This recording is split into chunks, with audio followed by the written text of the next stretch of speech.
And part of what I did was I researched the word amateur, which we always use as a pejorative, like that was an amateur move or he's such an amateur. But it Yep. actually comes from the Latin meaning one who loves, right? It wasn't always used that way. And I'm like, good God, if there's one thing we need more in this world, it's people who love. Welcome to Late Bloomer Living, the podcast where we're all about shaking up our ideas about what it means to grow older. I'm Yvonne Marchese, your resident age agitator and play instigator. Around here, we believe midlife is the perfect time to play, to reinvent, and bloom like you mean it. Let's go. Have you ever stopped yourself from trying something new because you didn't want to look foolish or you didn't think you'd be any good at it? I have. Today's conversation, it might just change the way that you think about that. We are talking about dabbling and exploring, doing things for the sheer love of it, for the joy of it, and how curiosity, self-compassion, and play, yes, play, can actually lead to more meaningful confidence and joy in your life. My guest, Karen Walrond, literally wrote the book on this. She has a new book called In Defense of Dabbling, The Brilliance of Being a Total Amateur. I love that title. In that book, she explores what she calls the 7 attributes of intentional amateurism. She's also the author of Radiant Rebellion and the Lightmaker's Manifesto. And I love it. All of Karen's books, they weave together curiosity, mindfulness, self-compassion, all the things I love talking about here. And her 7 attributes of intentional amateurism offer a beautiful roadmap for joyful growth at any age.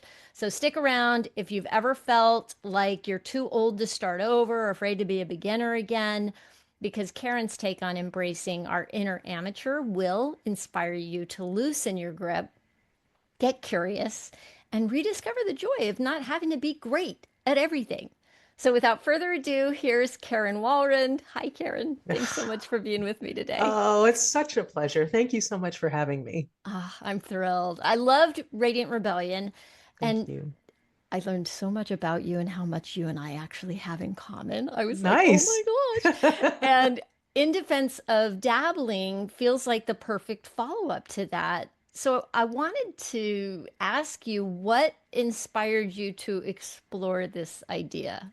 Yeah, it's funny that you say it seems like because it really did sort of come out of writing Radiant Rebellion. I'm not a natural writer. Like I'm not a person who, Really?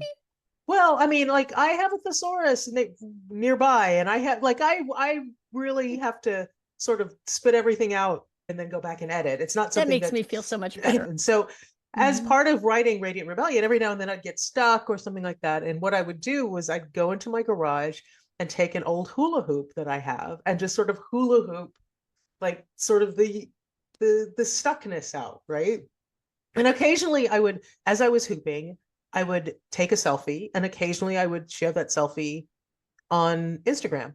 And the responses were always sort of confounding to me because people would say things like, oh, I would look like an idiot if I tried to do that, or um, I'm too old to try to do that, Hmm. or oh, you're so brave, which I always thought was really funny because it was like the worst thing that's going to happen is the hoop's going to fall to the ground, right? And to be clear, I'm not a great hooper, right? Like I could keep the hoop up, but I'm not doing tricks or doing anything fancy.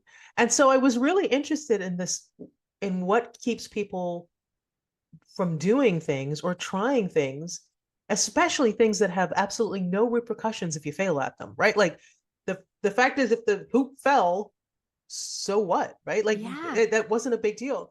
And so I pitched it to my publisher. I was like, I really want to figure out this thing about being an amateur and why people have such a hard time with it. And part of what I did was I researched the word amateur, which we always use as a pejorative, like that was an amateur move or he's such an amateur. But it Yep. actually comes from the Latin meaning one who loves, right? It wasn't always used that way. And I'm like, good God, if there's one thing we need more in this world, it's people who love, right? Yeah. So I pitched it to her. And one of the things that she said, which I thought was so interesting, is when she shared it with the marketing department of my publisher, there was a young woman who was in that meeting, young Black woman, And she says, I love the idea of this book because as a young Black person, I'm so focused on my career and I'm trying so hard to make my parents proud and to like represent my race well that I feel like I've Mm. forgotten how to be interesting. And I Mm-hmm. thought, what a heartbreaking thing. So It that's really is. why I was like, okay, I've got to write this book and I've got to figure out like why, what is this obstacle that we keep facing when we say I couldn't possibly try doing that? I feel like you're in my brain. Seriously, I read your work and I'm like, yeah, it's like you can say all the things that I've been thinking for years. Mm. I think that if we can let ourselves be beginners and suck at something, there's huge potential You there know, for and us. it's not just the potential, which I think you're right. I think you're onto something. But I also really believe that going back, like creating a cadence of going back and doing the thing that you love all the time, not for profitability, not for perfectionism, not for productivity, but just to go back because you love it. Yeah.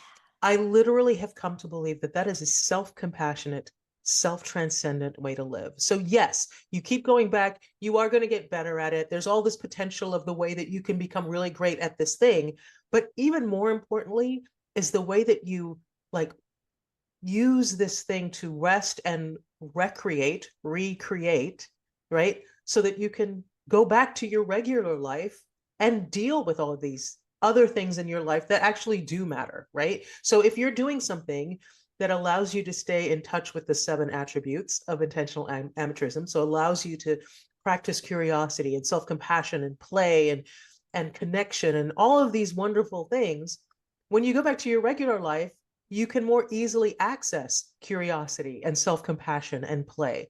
And so I think that, the potential of being great at something is certainly there, but the potential of being great at yourself, I think, is even bigger. Yeah. And you started this journey, I think, when you were writing Radiant Rebellion, right? I mean, yes. And even though I'm not a person that really has a problem trying new things, I've been a scuba diver in the past and I've been a hula hooper and all that. So I'm not afraid of doing that. But I don't think I understood how much it is a practice of self-compassion to do it. I think my background is in engineering and law. I had a long corporate career. I'm a wife and a mother. And, those are all very serious things. And I think I looked at things like hula hooping and stuff like a way to sort of de-stress or a way to like just take my mind off of the writing so that I could go back to the writing. There wasn't as much of a play element of it. There wasn't so much of Mm, a I'm doing this just for me element. It was like mm, I got to do it so I can get back to my life. Um, certainly Radiant Rebellion, I was trying a bunch of different things as well, but things that were for myself. But the play part of it really wasn't as important to me, I think, until I wrote this new book. Like I'm not kidding when I tell you that I did not go into this book thinking I was going to write a book about self compassion. I thought I was going to be writing a book about hobbies and they're fun and you should do it.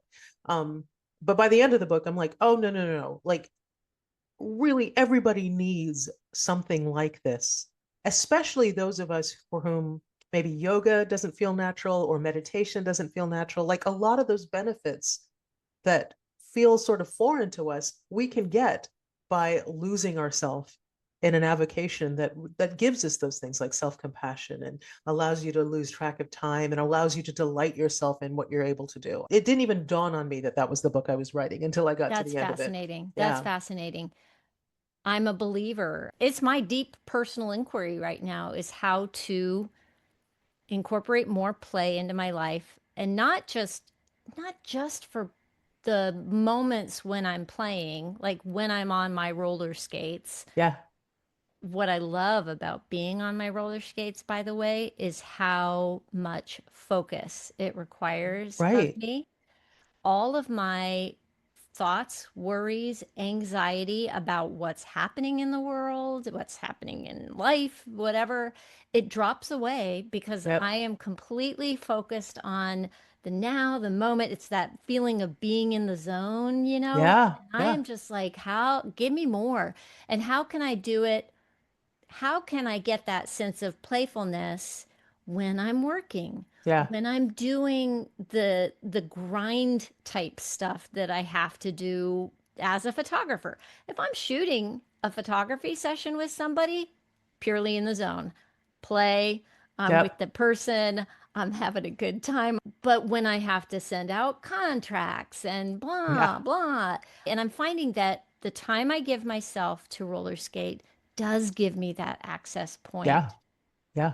in the other times of my life, which is exactly what you've been saying. Yeah, that's, I mean, I think that's, I love that you talked about both photography and roller skating sort of in the same breath.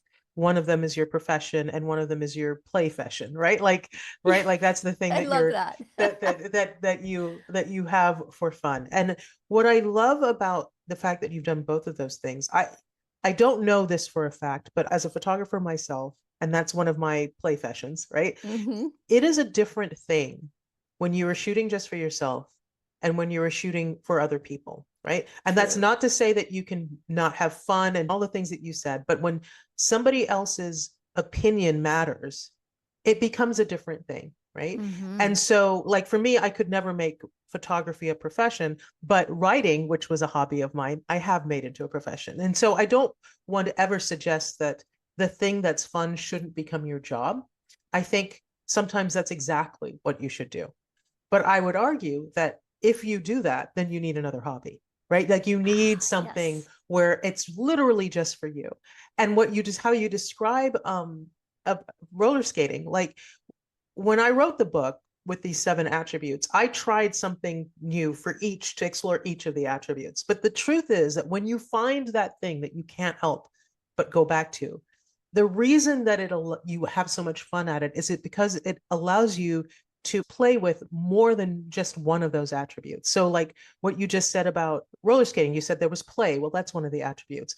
I imagine that there has to be self-compassion in it, right? Maybe it's something that you're not as good at it as you were when you were a little girl, and so you have to give yourself some grace, right? Yes, when I um got back on these skates, like what was it, 3 years ago, two something years ago, I thought I was just going to get on my skates like I did when I was a kid and be like, whee! and it And was fine.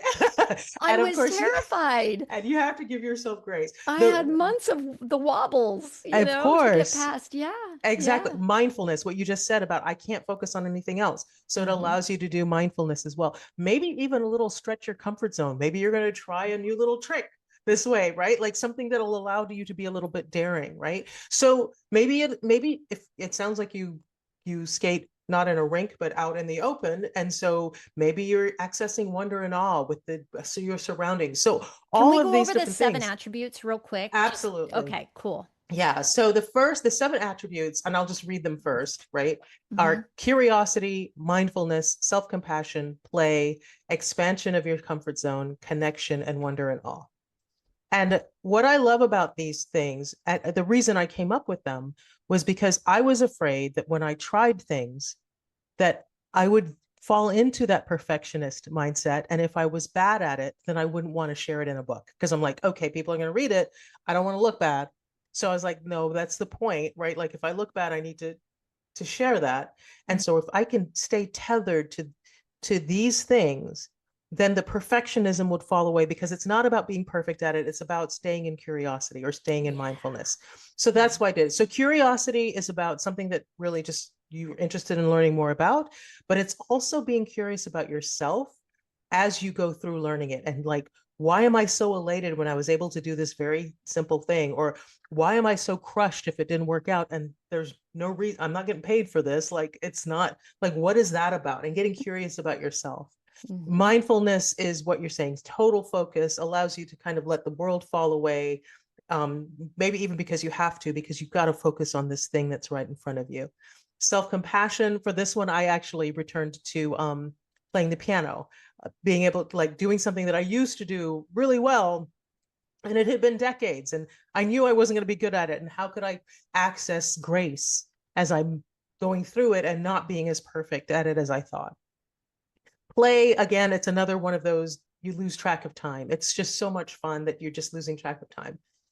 Expansion of your comfort zone is really interesting. It's not about going outside of your comfort zone because I believe that the world is terrifying enough. There's no reason to terrify yourself in this, but sort of being in your comfort zone, but just playing with the edges of it. Like, what happens if I try a little bit more? Sort of like daring yourself in a very gentle way. Like, how could I do more? Um, Connection, doing something with someone else, right? Or, because we all know that connection is one of the foundations of living and aging well. And then finally, wonder and awe, something that allows you to sort of tap into the fact that you are interconnected with the rest of humanity, or maybe like you realize how small you are in this amazing universe that we have. So what you choose may not let you tap into all seven, but when you find that thing, you're probably going to be doing more than one or two, right? Like for me, pottery is my thing. I have to be mindful because the clay can go flying off the wheel, right? Curiosity is definitely part of it. Self-compassion is part of it. It's play for me. I lose track of time. But also there's some wonder and awe because I think of the tradition of pottery that has existed for millennia and how Mm. I'm now a part of that, right? And the things that I create may exist past me for millennia, right? Like archaeologists Right. use They that as could be a shard somebody finds somewhere, right? exactly. And so Who that knows? that sort of interconnectedness with this tradition is really, really exciting for me. So when you find a thing, you dabble in a bunch of things, and then when you find that one thing, you suddenly realize that you're playing with more than one of the seven attributes. It's really something that you can go back to feed yourself. I love it. I love it. God, my brain is blowing up right now. I'm thinking of all the things that I do because I'm learning how to shuffle dance, and that is something that yeah. I want to learn. I'm sort of like that might be my next dabble. I'm I, really I intrigued by it. have a really Shannon Hunt, she's known as Midlife Shuffle, I think on Instagram and on Nice, YouTube, and she does fantastic tutorials. She's been on the podcast. I love her. And nice. I'm a person who I feel like Lucille Ball or, the Elaine from Seinfeld. Like that's what I feel like when I try to dance, especially like not on the dance floor, like out, just grooving at a wedding or something like that. I just have fun when I do that. But I have PTSD from when I was an actress and I had some musical theater auditions and I'd have to go to a dance call and I'd have Mm, to learn choreography right away. I've always wanted to dance though. yeah, yeah. And it's so much fun and I feel like it's similar to the skating in the way that it does require focus. I'm Hmm. never going to be a professional dancer though. It's Yep. just for me, you know? Yeah. Yeah. And I only do it when I feel like it. Right. And I think what's really interesting about this and what like as I've been talking to people about what their avocations are, I recently was interviewed by somebody from The Guardian who she wrote a beautiful article about her being on a football team, soccer team, and she's bad at it. Like she says, I play the soccer. And as we were talking, I said something about her in passing about being an athlete. And she said, she goes, Karen, I'm not an athlete. She goes, I'm literally the worst person on the team. And I said, well, you do realize that even professional teams always has a worse person on the team. Like you get to call yourself an athlete because you have a practice of doing something athletic. That's why you get to be. And I love how dabbling and having an intentional amateurism avocation allows you to expand your own identity of yourself. So you say you're never going to be a professional dancer. That may be true, but you're still a dancer, right? Like if you have this practice of dancing, you get to add that to your identity. And also, I'm a dancer. It's a great point. That is a Right. great And I point. think it's really important that we do that to ourselves, especially as we Yeah, get older. absolutely. The other one that I tell myself is I'm not an artist. And I saw that recently that you do some art journaling. And journaling, I have found, and I think you mentioned this as well in a blog post that you recently wrote, how useful journaling is for you. And it is for me too. I've found it to be that, but I have never been able to get into a regular practice of it until this year Mm. when I started doing it as art journaling and just again, doodles. I am a stick figure drawn kind of girl Yeah. Yeah. Yeah. Yeah. that, but I'm playing with watercolor. Oh, what happens if you mix these? What happens if you do that? What happens if you do that? And the time flies away. There's so many possibilities for what we can do. And there's so much freedom in not giving yourself the pressure of having to be good. Yeah. I have a question for you, and I have my own theory about this, but I want to know what you think. Yeah. What is it, do you think, that keeps so many of us from giving ourselves permission to be beginners again? Yeah. I think there's a few things, honestly. I think social media is one of it. I think that we live in a culture now where we're sort of expected to share everything Mm, that we do, from mm, everything from like what we're doing to our meal, right? Like it's sort of an expectation that we have to share. And when people share things that they're really good at online, it intimidates you about sharing what you're not good at. So, or mm, even trying. I think we are also living in a time where capitalism sort of runs rampant, right? And so the idea that you would be doing anything that doesn't produce a profit or doesn't contribute to society feels selfish, maybe. And then I think also there's a part of it that's just about how we're socialized as we get older. Like we think of something as play, or trying something and being bad at it is something that children do. And as we get older, we've got to be serious, right? We have careers, and we have families, and we have partners, and we have bills. Like we have these things that we're supposed to be taking care of. And so doing anything else is a waste of time because there's things that we're supposed to be doing. So I think that that's part of it. I think it's part of socialization, part capitalist patriarchy, and part just sort of social stressors that we have online that keeps us from doing it.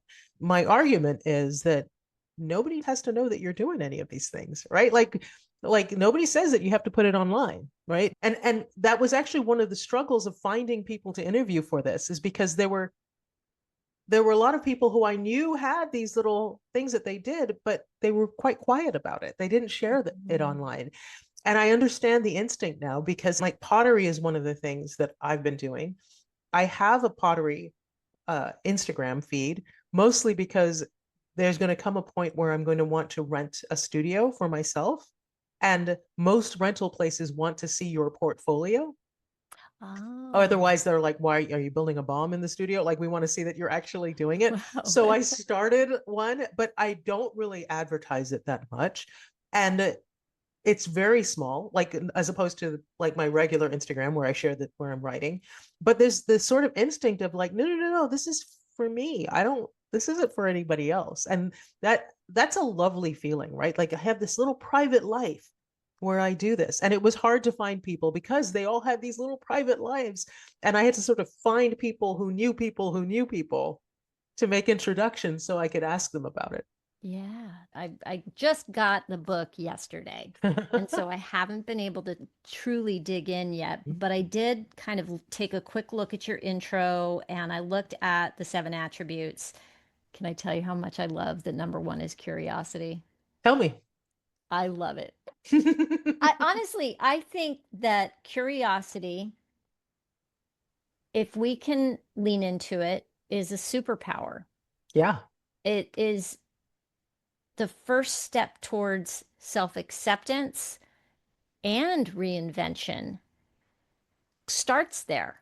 yeah, Starts with curiosity and awareness. And I don't think you can get aware of yourself until you get curious about yourself. yeah. And I think it's also the basis of things like play and Yeah. things like connection, right? Like I think if we were, just to step away from hobbies right now, I think if we were more curious about each other, like a lot of the problems that we're having in the world would not be problems, right? Like there Right? would not be things. Like I think it's the root of aging well. I think it's how you get to the point where you don't fear aging.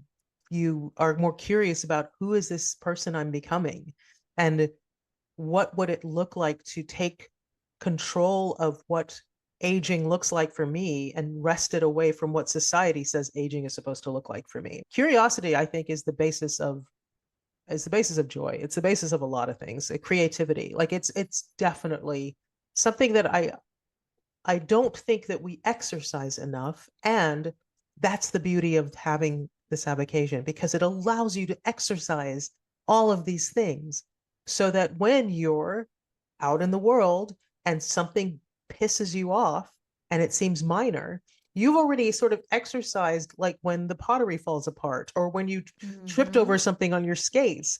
and sort of we're like, well, why does this matter so much to me? And realize, oh, well, as I'm out here in the real world and this little thing has happened, like, I know better than that. What are the repercussions here? The repercussions aren't that big. I can center myself again, right? And so you exercise all of these different attributes, but you literally, it's an exercise that allows you to go into your life a more better, focused, self-compassionate, connected, right, person who finds wonder and awe easily, right? Like it allows you to do all of those things. I love that. And that you're making me think about that stretch zone that you were talking about, that place between comfort and fear, right? Yeah. How do you personally recognize when you're in that stretch zone? Yeah. So that was a revelation. Originally when I was going to write that chapter of the book, I was going to write go outside of your comfort zone. And I Mm-hmm. was doing sort of the research about it, and I forget the name of the researcher. I'm so bad at it. It's in the book. But what she said was the comfort zone is actually a great place to be, but don't confuse it with your complacency zone. Don't confuse it to the zone that Oh. you're in where you're not doing anything. But your comfort zone is a wonderful place to be because when you feel safe, that's when you can feel more daring to try other things. So for me, the comfort zone thing for me that I tried was surfing, right? Now, for me, that didn't feel terrifying because I'm from the Caribbean. I grew up on the ocean. I'm a scuba diver. So the ocean was not a terrifying place for me. Now, it was still scary because I'd never stood up on a board and like with waves. So there was a Mm-hmm. little bit of that tension there that I was doing something that I was really unfamiliar, but I wasn't worried about sharks or like that's not my thing. Now, for some other people, that's a terrifying thing. And I would recommend you don't try surfing if that's one of your terrifying things. I will never jump off of a cliff with a cord wrapped around my ankle. I don't like heights. I don't like speed. Like Hard no. I'm not doing right. So that's for me is like, why would I do that just to dabble? Like the world is terrifying enough. But knowing that little thing is like, okay, well, let's see if I can try this. Let's see what happens. And that sort of feeling of exhilaration, maybe nervousness, but an exhilaration, but not abject fear. That's when you know that you're doing it right, right? That sort of that anticipation thing. If you're terrified, just stop. Don't do it. Like don't like it's not worth it. Karen never told you that you had to do that. That the famous person, I think was it Roosevelt, who said you should do something that terrifies you once every day. I totally don't believe that. There is enough terrifying in the world. Do not terrify yourself every day, but maybe dare yourself a little bit every day. I think that's a really important thing. Yeah, I think you've often said that self compassion is a non negotiable. And I Yeah. hear this self compassionate approach to the whole thing. So I wonder, how has your understanding of that evolved over time? Of which of self-compassion? Self compassion. Yeah. Um, I love how you sort of tied it with the comfort zone thing. I hadn't considered that, but I think that self-compassion is ultimately, I think, about curiosity in yourself and understanding what's okay and what's not okay. Like, what are the boundaries that you're willing to put up with, right? Um, so one of the ways that I've really sort of leaned into self-compassion for myself is I'm a deeply introverted person, right? Like if given the choice between going to a party or staying home alone, I will always pick staying home alone. Now I have a very extroverted job, right? Like I do a lot of public speaking and I'm on book tour right now. So like there's a lot of stuff that's going on that requires me to be with people. And I'm not a shy person. So that's not a bad thing, but I'm also very well aware that once I've done this, I need to retire. Like I can't go to the after party. I can't do it. It's just and I'm very very clear about that, right? Like people make jokes about how I'm like, okay, no, I'm done, bye, right? Like, and I will literally set a boundary for it. One of my big things is if I'm at a conference, often like there's always a party usually at the end of the conference, and I will go as the party starts. I will make my rounds to people who are known extroverts, and then I'm in my hotel room 30 minutes after. And so when I'm gone, people are like, have you seen Karen? And they're like, yeah, she's here somewhere. But I have gone, right? So I think, yeah, and I know that that's the only way, because if I don't do that, then I'm resentful, I'm cranky, I'm like, it's not good for anybody if I don't honor that in myself. And I think that's really what self-compassion is. It's about sort of really being curious about how you're wired, and understanding what you need to do in order to show up as the type of person that you want to show up. Like I want to show up with warmth and I want to show up with generosity. And that means that I also am very protective of my alone time. That's just one example, but I think that that's true for anything that we're doing. And I feel like as I've gotten older, I've gotten really good about that. I think as a young woman, I might have been like, no, I just got to power through. Right. Right. And now I'm like, yeah, I don't care. I'm going like it's best for all of us if I'm out. if I do this exactly right. That is one of the beautiful things about getting older, I For think. sure. For sure. So many of us, I think, do feel guilty Mm, for doing things just for fun and yep. not being productive. How do we start to dismantle that pressure to be productive all the time? Yeah.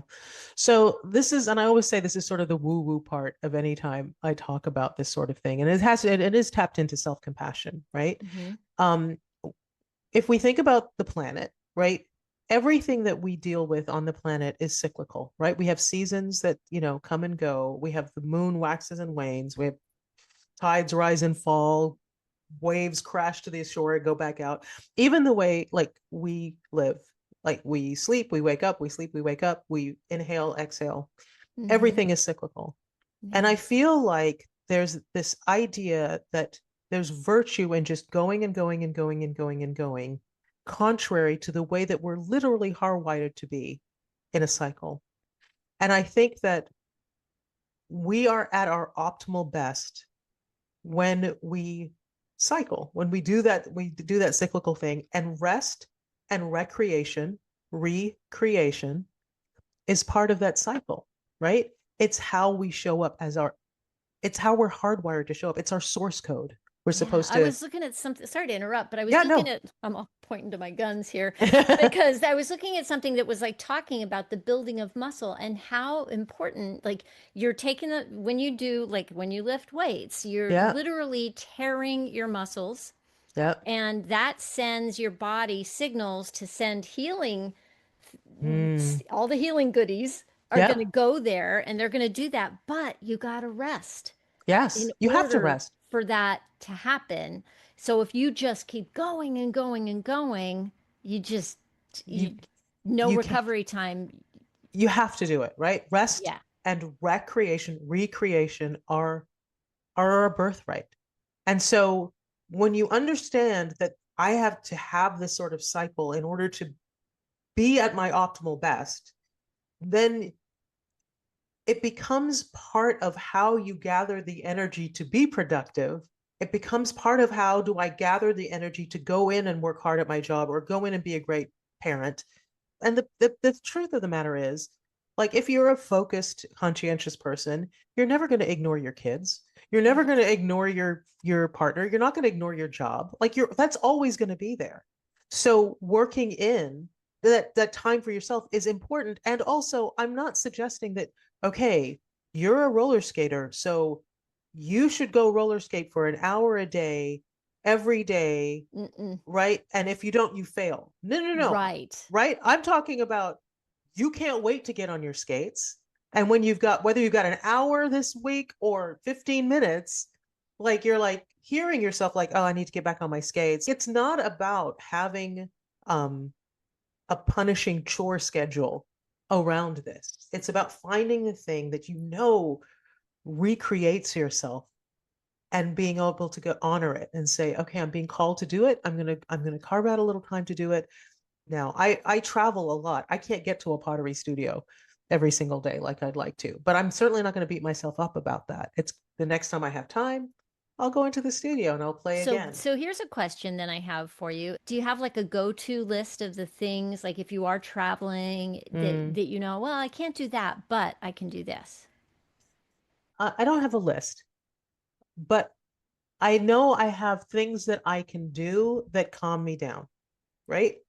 Art journaling is certainly one of them. And when I Hmm. travel, like even if I'm a busy traveler and I can't get to my art journal, I might take a couple of photographs that when I can get back to my art journal Mm. again, I've got these things to play with, right?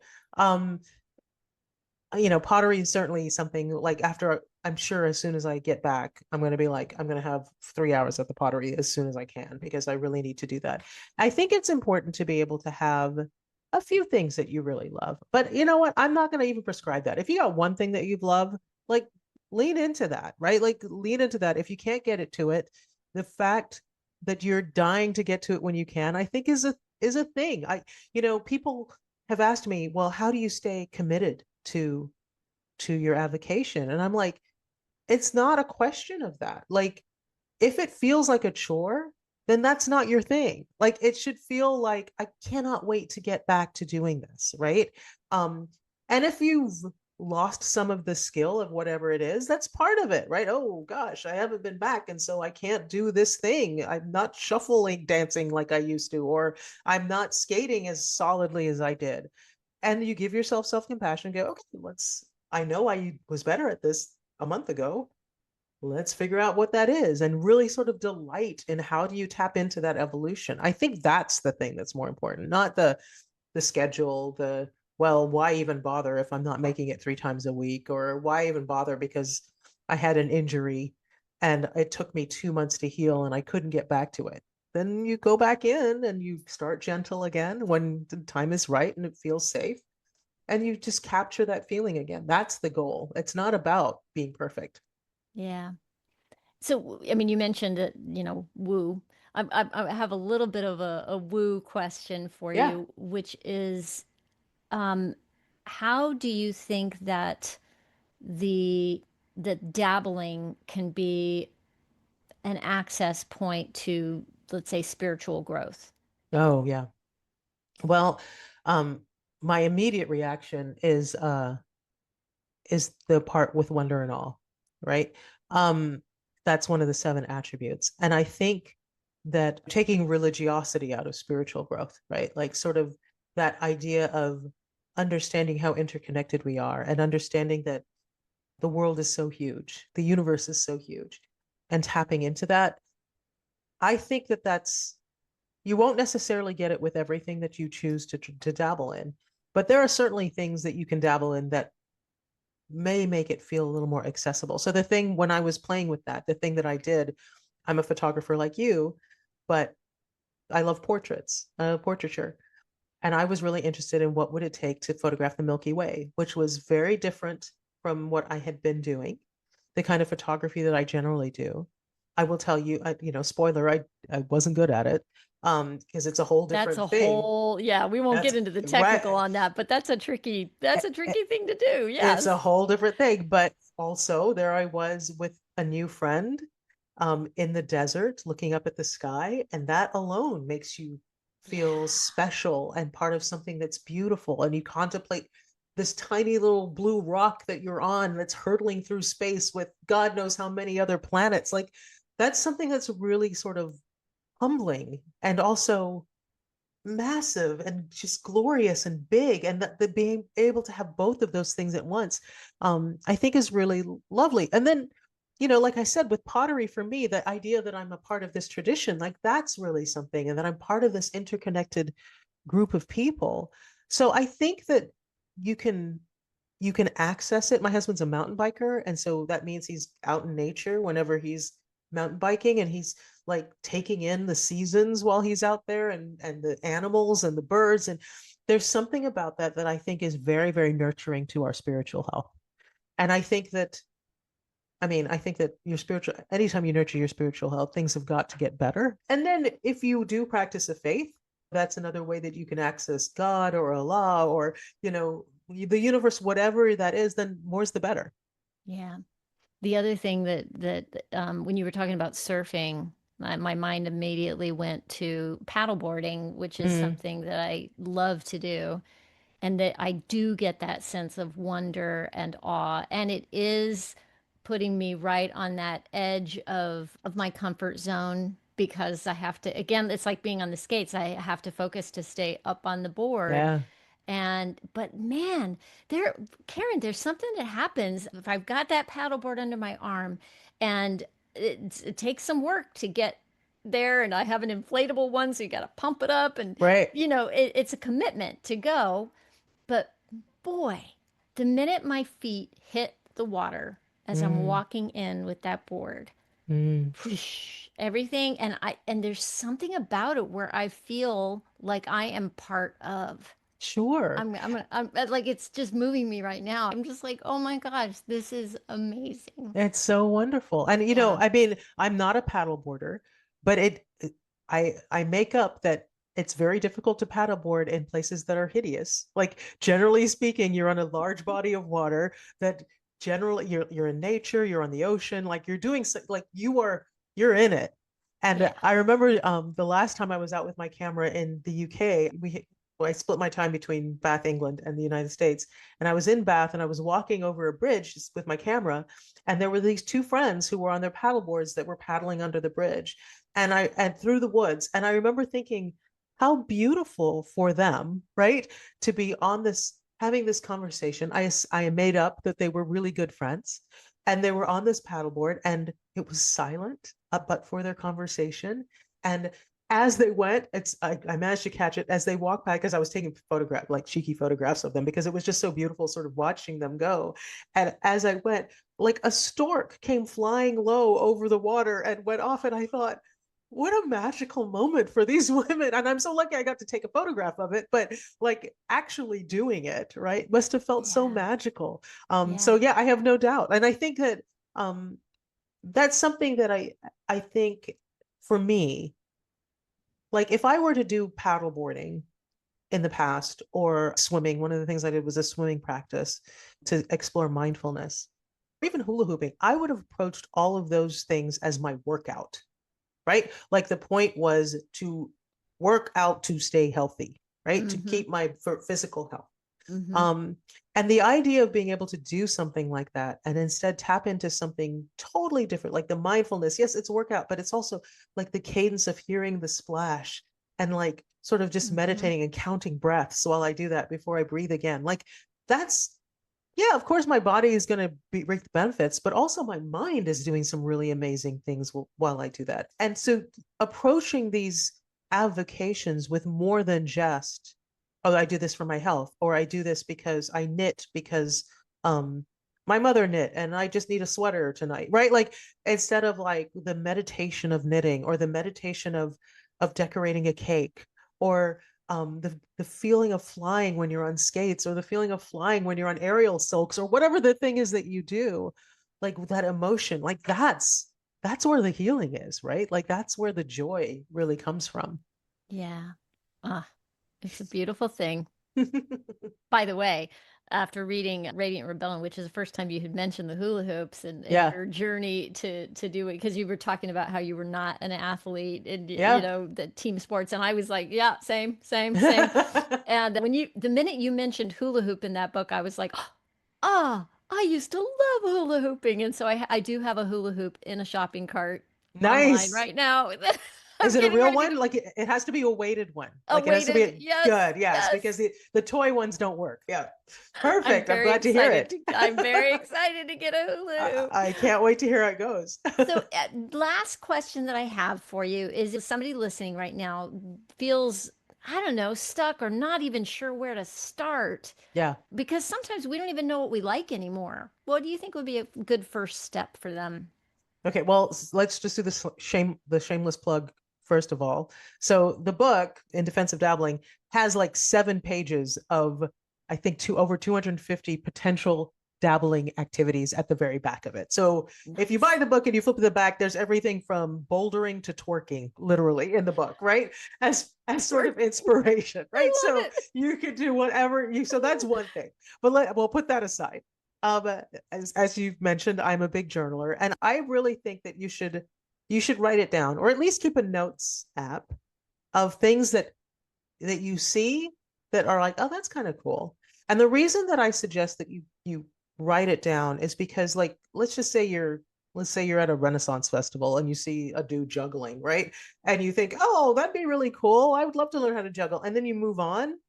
Then that's just a fleeting thought, right? But if you Mm-hmm. make a note like, oh, it would be cool to learn how to juggle, just having the list of things that you thought that would be really cool. The other thing is also think about what you used to love to do as a kid. So like if you love to roller skate as a kid, right? Like that, me too. Like maybe that should go on the list. Or playing piano for me was something that you did, or writing stories, or whatever the things were that you used to do as a kid, baking with your grandmother, like whatever it might be, add that to the list and just sort of have a running list. I call it a menu in the book. And then the next time you have some free time on a weekend or something like that, or maybe you're a young parent, you have young kids, and maybe you're looking for something to do with your kids, right? Because connection is one of them. Yeah, look at your list and go, kids, we're going to learn how to juggle today. Or kids, you know what I want to do? We're going to bake a cake, but I've always wanted to do cake decorating. So we're going to go get the bags and see what we do and just play with it, right? But I think writing it down or having a record of the things that have interested you in the past, it can be really important for when the opportunities arise, that you can be like, oh, I did write down that I was into juggling, and they're having a juggle off at my church. So I'm going to go there and do that because I did say that at one point. So it's a way to sort of nudge you into it. I love it. Oh my goodness. Thank you. Well, where can people find you and follow your work? Well, if you go to KarenWalrond.com, my name, that will take you to a website that has links to my Substack and where to get the books and my Instagram account and all the other places that I am. So that's probably the easiest way to go. Fantastic. And I will have links in the show notes for you. If you're driving right now, no worries. I'll have it all there for you. And if you love this conversation, well, first of all, just Karen, thank you so much for being with me. Oh my gosh, such a pleasure. Absolute pleasure to I be have here. to tell you, you've been on my guest wish list for a really long time. Oh, I'm glad we made it happen. Me too. Me too. For you watching or listening, if you love the conversation, definitely check out this new book. I'm eager to dig in and check out Radiant Rebellion. I loved that. Thank you. Joy and curiosity, yeah, they're fuel for growth. They're not distractions from it. And if you are ready to bring more play into your life, here's my shameless plug. Come join me for the play shop. You can get on the wait list at latebloomerliving.com/play. Don't forget to like and subscribe. Share the episode with a friend, because connection, you can play with a friend, right? Maybe somebody you know needs to start dabbling again too. So until next time, bloom like you mean it, my friend.